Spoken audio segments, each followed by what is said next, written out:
Jeg hedder Nikolaj Zeuthen, og min baggrund er sådan meget sammensat, kan man måske sige. At jeg startede mit voksenlivs karriere, hvis man kan sige det sådan, på universitetet, hvor jeg har været i mange år, og så de sidste år, jeg var der, de sidste 6 år, var sådan mere eller mindre konstant udbrudsforsøg på at komme mere over i den udøvende branche, og det er så sådan endelig lykkedes her inden for de seneste par år. Jeg debuterede i bogform i 2009 med en digtsamling, og har siden udgivet nogle bøger på samleren. Men inden jeg udgav digtsamlingen der, havde jeg faktisk allerede lavet de tegneserier, som er aktuelle for det værk, vi skal tale om i dag. De lå der allerede flere år inden jeg debuterede som forfatter, og de indgik i sådan et show, jeg havde med mit orkester, Skammens Smår, hvor jeg tog rundt med dem og spillede sange, og så ind imellem sangene, så opførte jeg så de her tegneserier live via en projektor. Og jeg prøvede faktisk også mange gange at samle de her tegneserier og få dem udgivet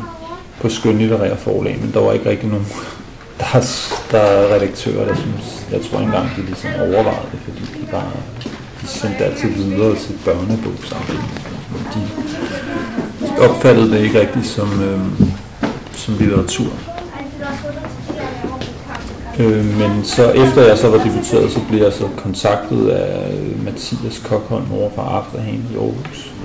som havde hørt, at jeg havde det her tegneserie-manuskript liggende, og han ville gerne udgive det. Og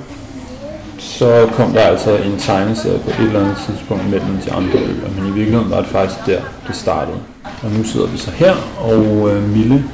har inviteret mig til at skulpturgøre en af de her tegneserier.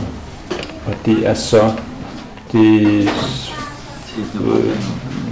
var jeg meget hurtigt til at sige ja til. Jeg synes, det var meget oplagt, at den historie, det handler om, skal jeg måske lige starte med at sige, er den historie fra tegneserien, den hedder Ejgil, som handler om en dreng og hans klubhus, sådan et slags legehus op i et træ, hvor han inviterer sine venner op, og de gør så forskellige lidt skøre, mærkelige ting. Og